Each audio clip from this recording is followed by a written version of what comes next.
婆婆过生日，要求我做88道大菜。我建议去饭店，她一口拒绝道：下馆子不要钱吗？败家玩意！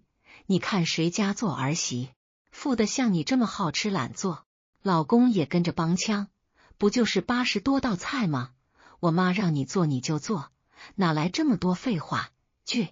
我笑了，满口答应下来。几天后，婆婆领着一大帮亲戚来看热闹，打电话问我：小韵，人都来齐了，菜什么时候能做好？我摸着包里的存折、银行卡、房产证，慢悠悠的回答：阿姨，我正坐火车回家呢，你有事吗？再过半个月就是婆婆的生日，傍晚回家，我和刘恒瑞正商量着该怎么给她庆祝。咱们订个大一点的饭店，把亲戚们都叫过来，好好聚聚，你看怎么样？婆婆在旁边一听，脸立刻拉得老长。小韵，不是妈说你，都当儿媳妇的人了，还不知道节俭，咱家的钱又不是大风刮来的。一顿话说得我面红耳赤，考虑到下饭馆开销确实大，我试探着开口：要不然我们换家小餐厅，少请些人，自己搓一顿。那不行，我就过这一次88岁大寿，办寒酸了不得，被人家笑话死，我丢不起这个脸。这下我也没辙了，那你说怎么办？婆婆快速瞥我一眼，脸上挂着笑，其实也不用这么麻烦。小韵，你厨艺不是很好吗？干脆你负责在家做饭得了。我心说那也行，除了累点，但好歹能省钱。没想到婆婆又开口，但丑话说在前面，我过88岁大寿，你要做88道大菜，少一道都不行。什么？我以为自己耳朵出了毛病。88道菜，妈，咱家所有的盘子加一起都没88个，你快别开玩笑了。婆婆带上了哭腔。好好好，我都半截入土的人了，过生日还要被怪，合着你是嫌我老婆子麻烦，那我走就是了。妈，我不是这个意思。刘恒瑞正低头玩手机，闻言不耐烦地啧了一声：不就是80多道菜吗？咱妈让你做你就做，哪来这么多废话？看见他这种态度，我心里噌地冒出一股怒火。行啊，说得挺轻松，那88道菜你来做，反正这是你妈过寿，正好跟大家显示你有多孝顺。刘恒瑞见状，赶紧服软：老婆，我就随口一说，你别生气，咱家哪能离得了你啊？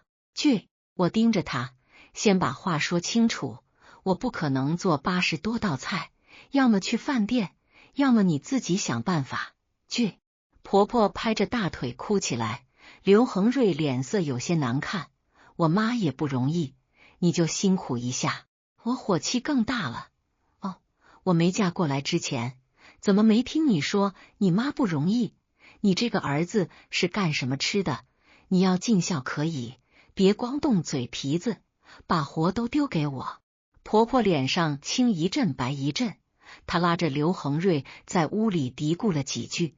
出来时，刘恒瑞态度诚恳：老婆，我错了，我已经订了饭店，一切交给我处理就行，你放心吧。刘恒瑞给我又是捏肩又是捶背，他提醒我是不是还有快递没领。我没多想，穿上鞋就出了门。临走前，我似乎瞥见婆婆嘴角晃过一抹得意的笑容。等我领完快递回家，却发现门被锁了。因为家里有人，我就没带钥匙，只好不停地敲门。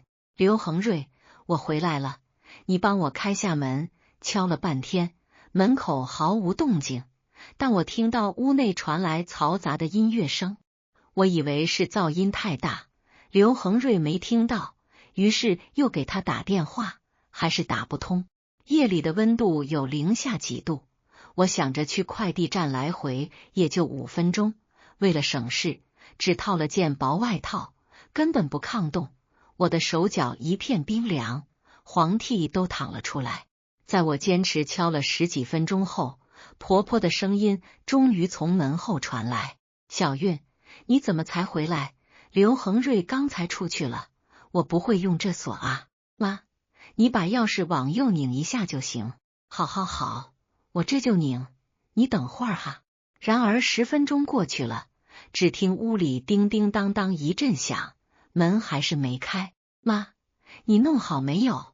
我快要冻发烧了。”婆婆充满歉意地说：“哎呦，小韵，我实在不会用这锁，要不你今晚先去外面找个地方凑合一下。”我咬咬牙，冷得实在是不行了，只好哆嗦着出去找宾馆。刚走到楼下，我莫名其妙想再上去一趟，却听到刘恒瑞和婆婆在屋里放声大笑。“妈，还是你有招啊，把她关在门外冻一夜，看她还敢不敢甩脸色。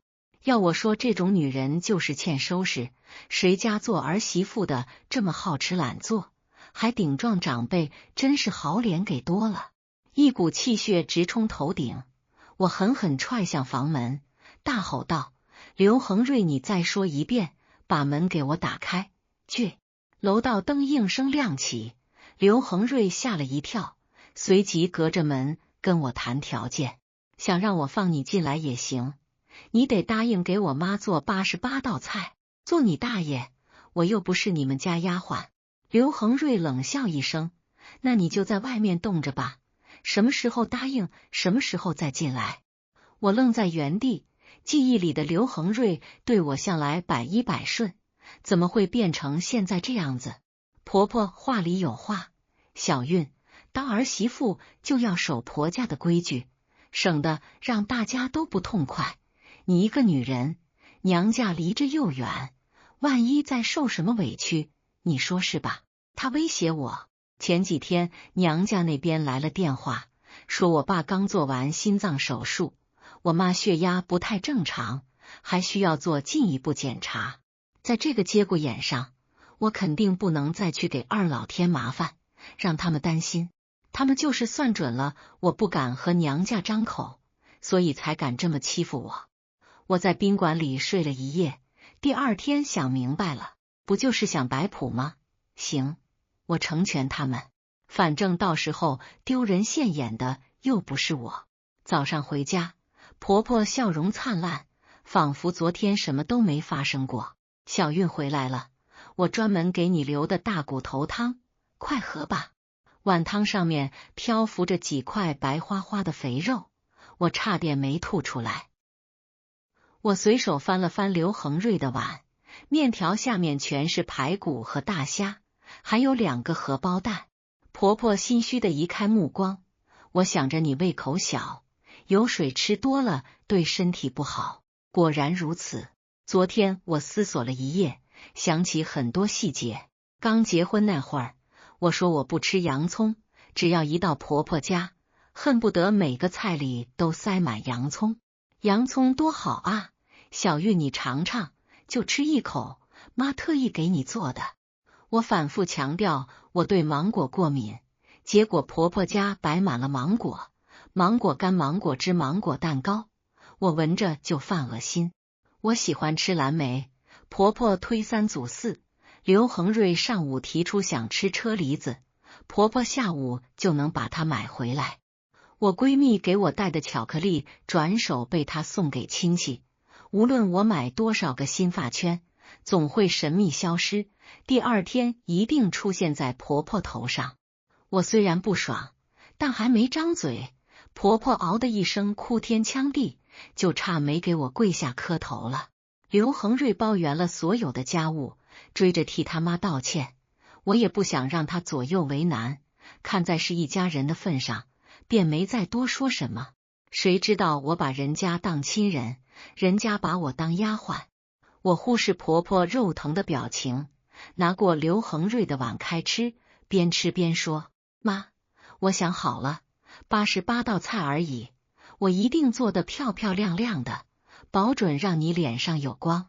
对了妈，你准备给我多少钱？一个菜合20块，算下来也有1000多了。还有啊，你过生日，我这个做儿媳妇的也不能打扮得太寒酸，惹亲戚笑话。我准备添几套新衣服。提到钱，婆婆的脸立刻耷拉下来。我这阵子手头紧，再说你不是刚发了工资吗？我的工资要还房贷啊，根本没剩多少。周，你这个月工资呢？刘恒瑞支支吾吾的不敢作声。婆婆前几天嚷嚷着背疼，刘恒瑞二话不说给她买了个5000多的按摩椅，钱早就被霍光了。最后刘恒瑞递给我一张卡，老婆，这里面可是我所有的存款，你省着点用。说这话的时候，刘恒瑞心疼的嘴唇都在哆嗦，我用力扯了好几下，才把卡从他手里抽出来。谢谢老公，我就知道你最好了。拿到卡，我扭头直奔市中心，买了3套衣服、2个包包，外加一双1000多块的鞋。这边刚结完账，刘恒瑞火速打来电话：老婆，你买什么了？怎么支出这么多？我开心的向他展示着身上的羊绒大衣，这套要8000块钱呢，好看吗？8000块钱？你疯了吧？马上给我退掉！刘恒瑞声嘶力竭的叫起来，唾沫星子仿佛要穿过屏幕喷到我脸上。我一秒落泪，对不起老公，你别生气，我从来没穿过这么好的衣服。导购小姐看不下去了，这位先生，你既然舍不得花钱，为什么还要把卡给你老婆？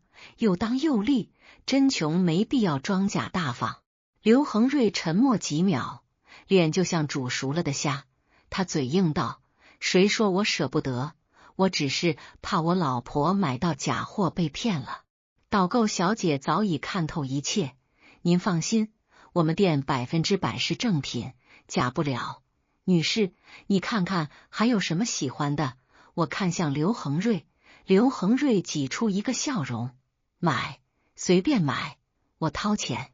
冲他这句话，我晚上又花3800充了一家美容院的会员卡，还请闺蜜吃了人均600的大餐。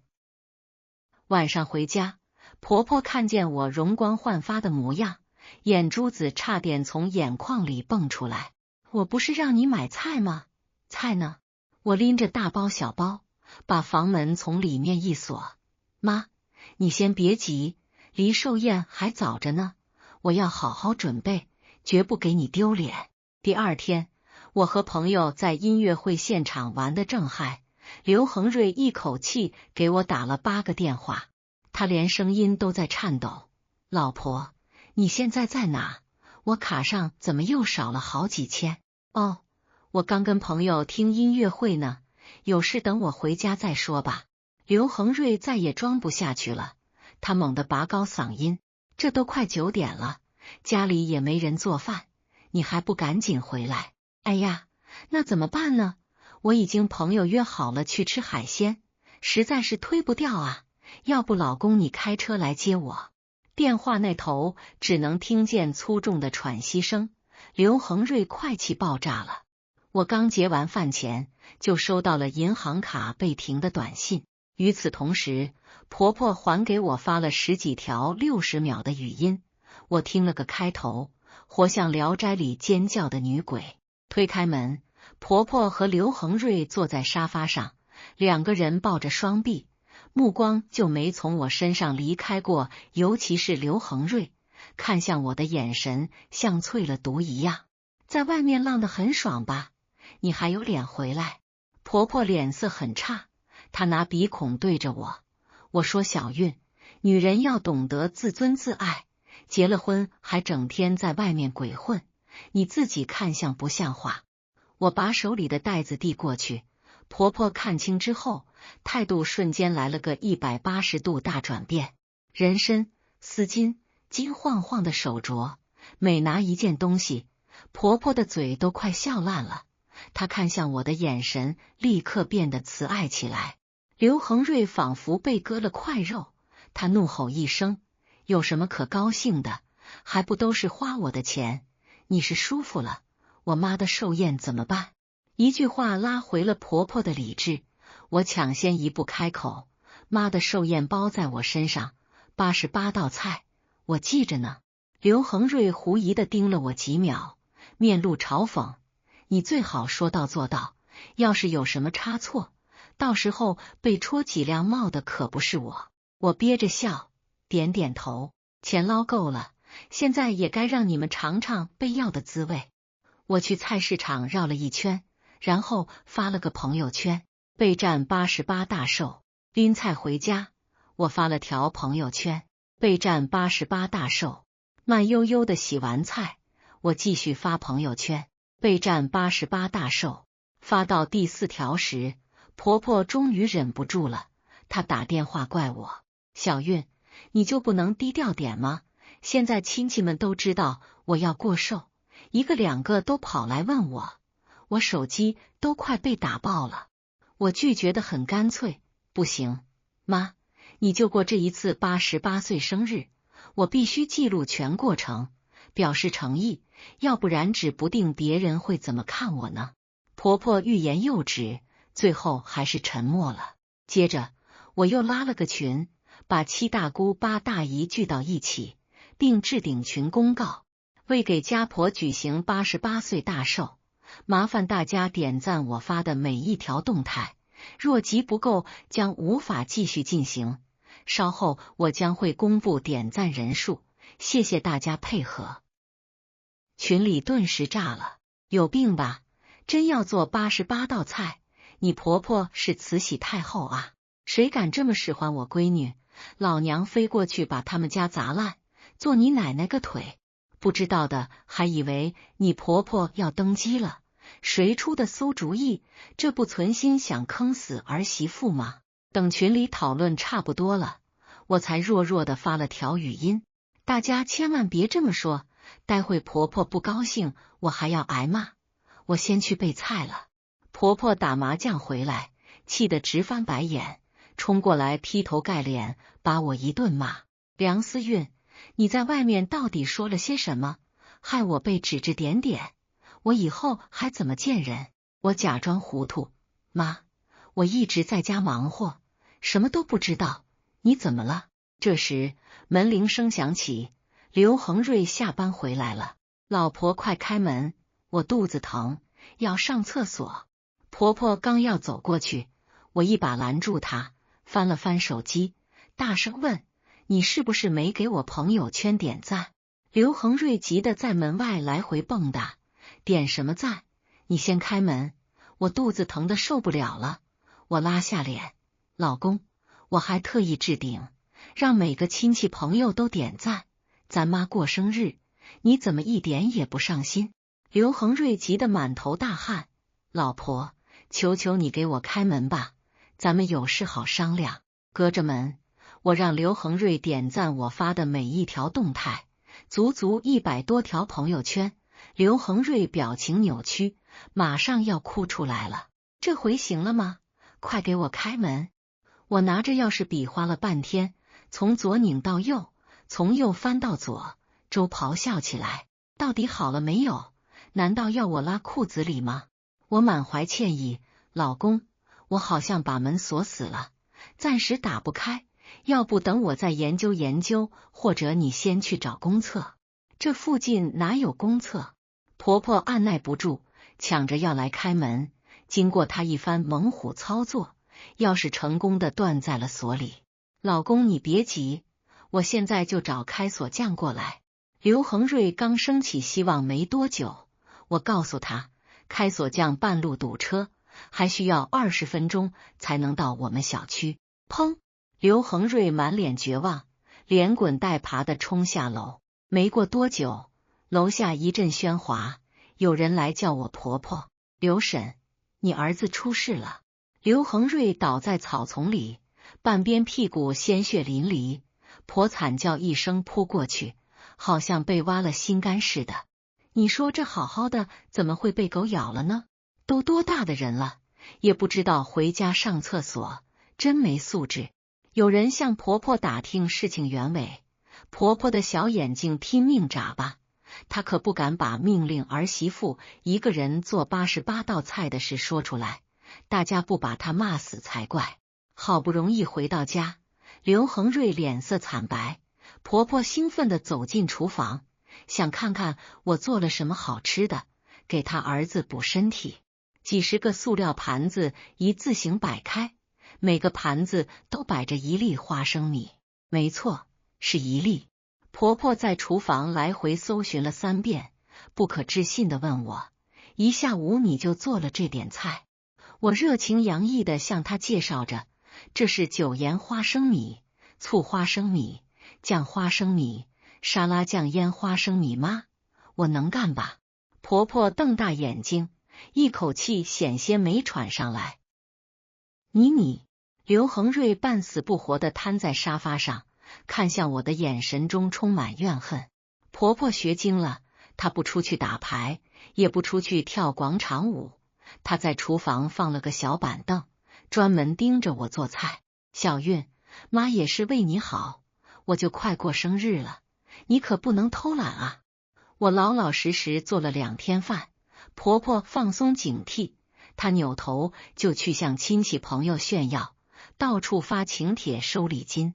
很快到了寿宴这天，早上才6点多，婆婆就把我晃醒了。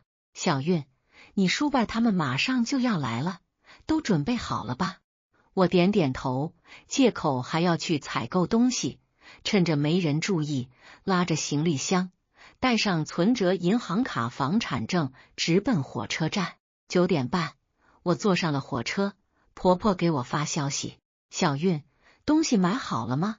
你二嫂已经到了。妈，我就快好了，待会儿就回去。5分钟后，手机又响起来：你可别在外面乱晃悠，买完东西就快点回来。知道了妈，你放心吧。时间来到10点，手机每隔2分钟就震动一次。小韵，还没好吗？人都来齐了，屋里人太多了，找不到下脚的地方，我忙不过来了，你快回来帮帮我。你三叔专门从外地赶过来，今晚要住宾馆，你赶紧安排一下。梁思韵，你人呢？为什么不回我消息？任凭婆婆那边急得火烧眉毛。我戴上眼罩，美美的睡了一觉，醒来，刘恒瑞的名字在屏幕上跳动，他脑门上全是汗，累得呼哧呼哧喘气，还不忘冲我发飙：梁思韵，都11点多了，你买东西是住在菜市场了吗？这么多人就等你一个。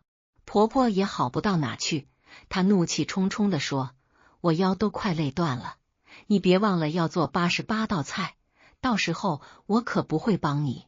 这时，有列车售货员推着小车走过来吆喝：啤酒、白酒、矿泉水、香烟、瓜子、火腿肠，把腿收收，各位让一下。婆婆立刻警觉万分：你那边什么声音？你现在在哪？我笑呵呵的回答：当然是坐火车回家了。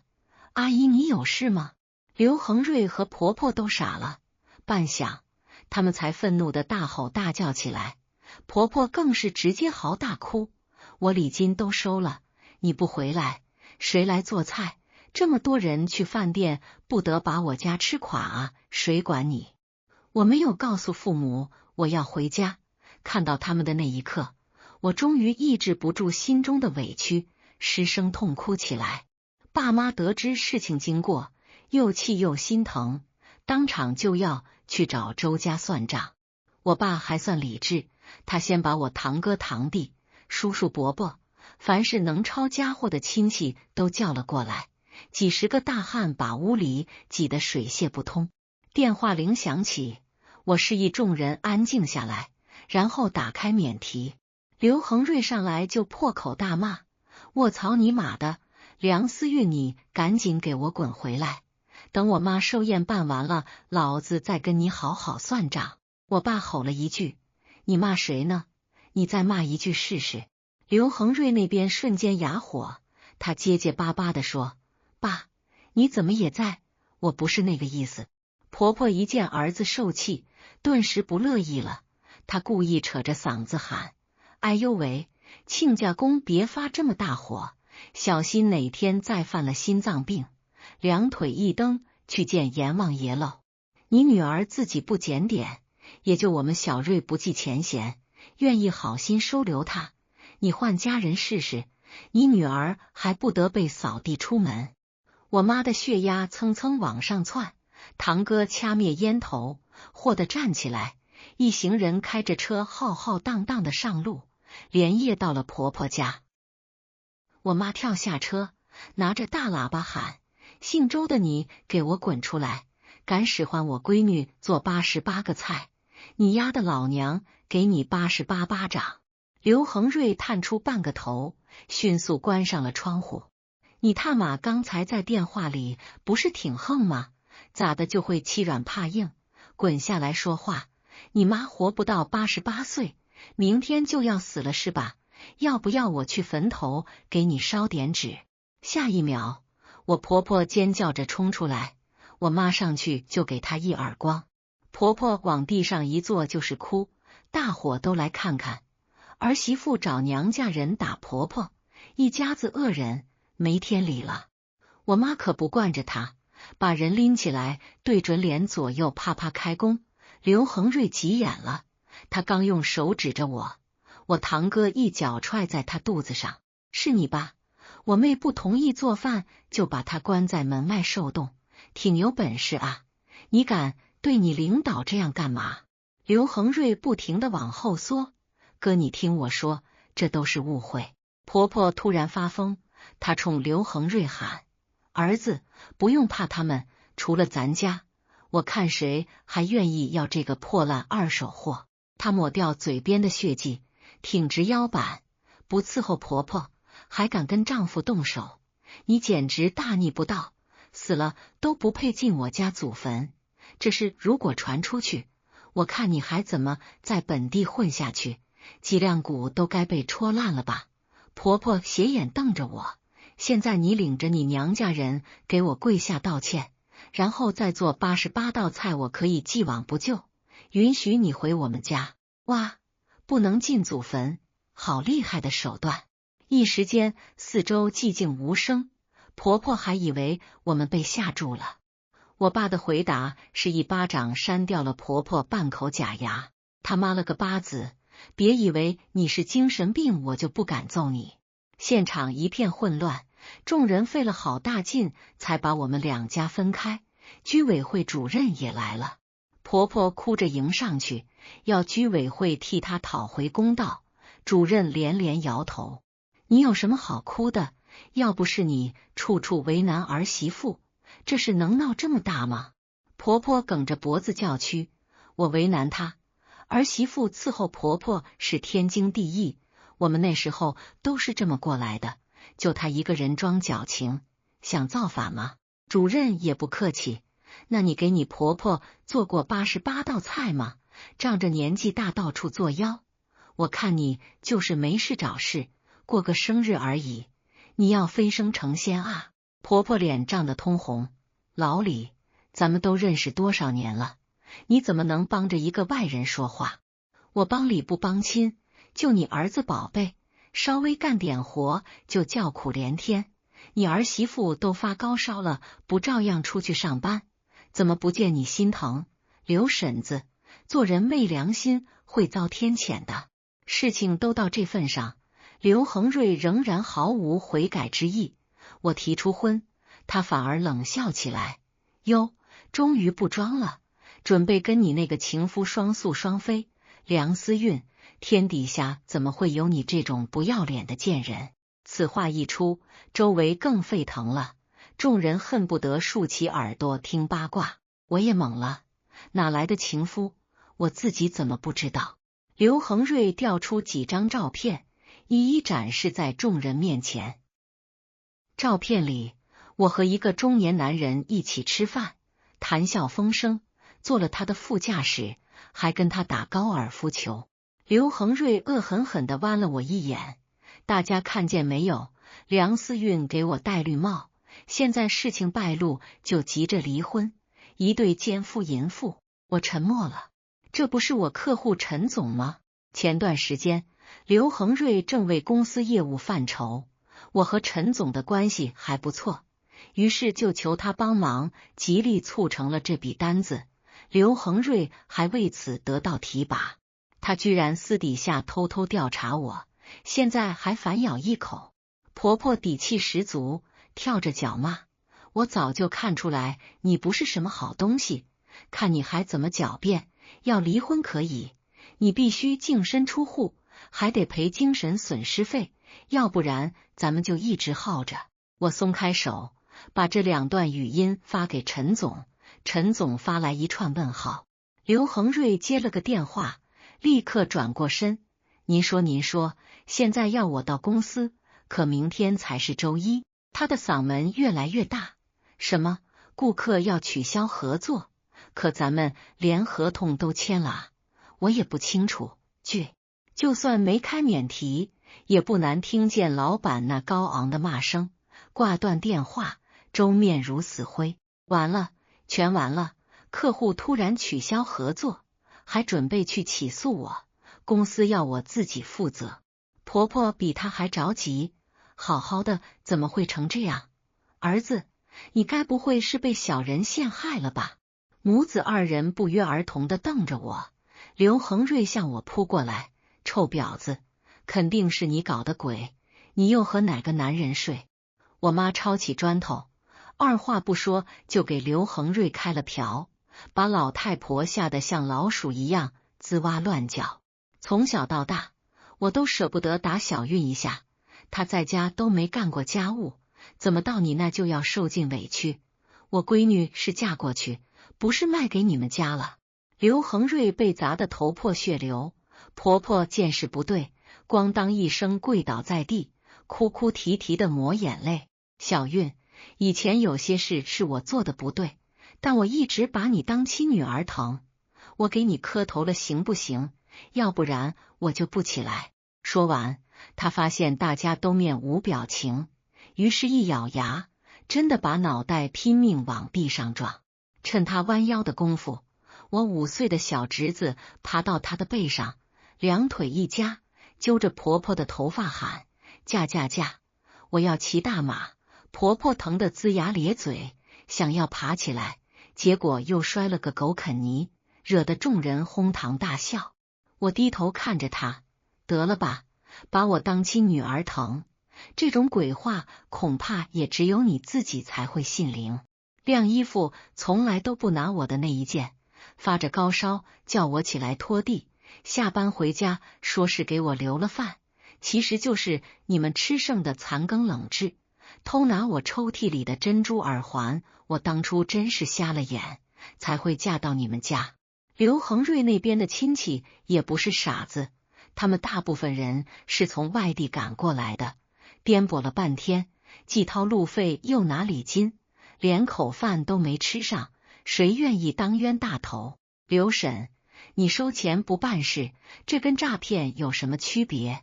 给我退钱！人们群情激愤，嚷嚷着要退礼金。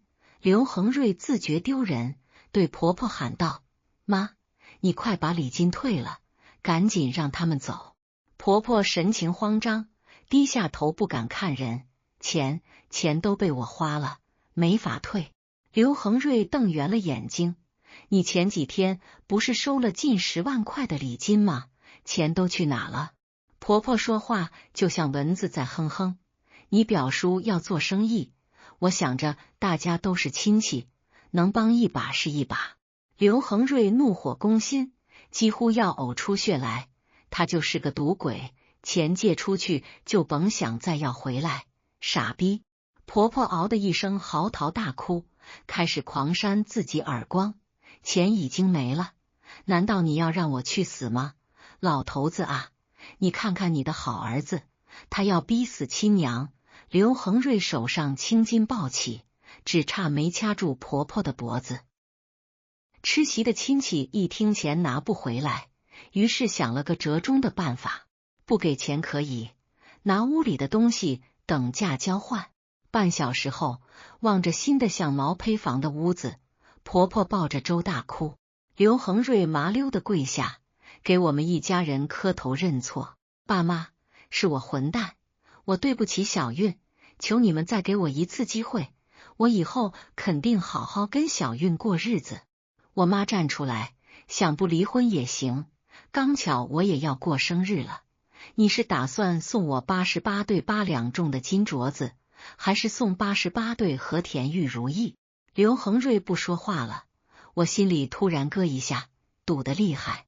他阴恻恻地盯着我，笑容古怪，想离婚是吧？做梦，我有的是办法拖死你。刘恒瑞欠了500多万的债，他得意地笑着，我欠钱，你也别想好过，必须得跟我一起还。得知这个消息，我爸受不住打击，当晚被拉进手术室抢救。500多万，我们家只是普通条件，打一辈子工都未必能凑到这个数。眼下这个情况，刘恒瑞肯定会死死咬住我，想离婚就要走法律程序，还需要耗费大量精力和时间。我强迫自己冷静下来，很快想出了对策。我邀请3个最强壮的表哥搬进来，在刘恒瑞家长住。婆婆当然不乐意，她还没来得及打滚撒泼，就被我表哥一个眼神吓得闭上了嘴。我表哥的主要任务就是保护我的安全，除此之外一概不管。家务活由婆婆承担，但凡她敢对我表现出丝毫不满，表哥立刻掀了桌子。刘恒瑞要阻护他妈，表哥就会光光请他吃几拳。刘恒瑞睡眠质量不好，表哥买了音响放在客厅里，他一躺下就开始 K 歌。第二天上班，刘恒瑞开车时晕晕乎乎，把老板撞飞出去10几米远，周喜提辞退大礼包，还进局子蹲了几天。婆婆更奇葩，她特别喜欢裸着上半身，穿条内裤到处晃悠。在多次劝说无果后，我对着她拍了几张照片，反手发到群里。婆婆被骂得整天躲在家里哭。与此同时，我也在四处调查。我很好奇，刘恒瑞到底干了什么能欠700多万？这天，我去美容院时，服务我的小姑娘突然问了一句：“韵姐，怎么好长时间没听到你老公的消息了？”我闭着眼睛，没有回答。小姑娘还算识趣，但后续服务态度明显冷淡很多，指甲戳得我头皮生疼。没等流程结束，我就把店长喊过来，告诉他我要退掉会员卡。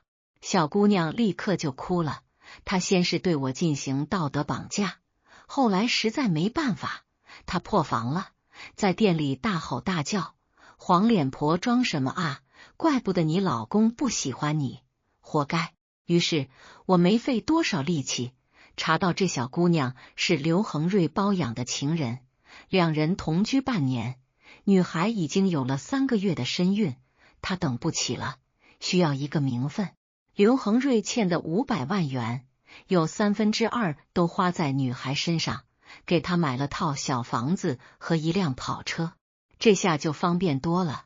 我提起离婚诉讼，把证据交上去，证明这500万不属于夫妻共同债务，我无需偿还。判决下来后，刘恒瑞像泄了气的皮球，倒是小姑娘隔着老远冲我翻白眼，还跑过来喜滋滋地说：“姐姐，对不住啊，这么好的男人现在归我了，你以后不会眼红吧？”我笑而不语。为了庆祝成功离婚，我带着爸妈出去旅游。在听到刘恒瑞的消息，他骨灰都凉800年了。女孩嫁给刘恒瑞后，他妈还是改不了老毛病，动不动就爱摆谱。他先是命令女孩每天早上都要向他磕头请安，然后又收了女孩的工资卡，美名其日小年轻不懂事，他帮忙理财，实际上每天就给他吃馊了的饭菜。不仅如此，前婆婆嫌弃新媳妇生的是女孩，人家不肯要2胎，她就经常教唆刘恒瑞动手打人。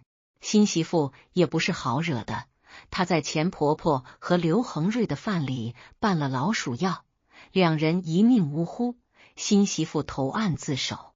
这事还是我爸告诉我的。暖融融的太阳照在脸上，我长出一口气。那些为了维持婚姻而遭受的痛苦，终于在某一刻爆发。我重新找回了自己。其实所谓的孤独，比将就更有趣。我也该奔赴下一场山海。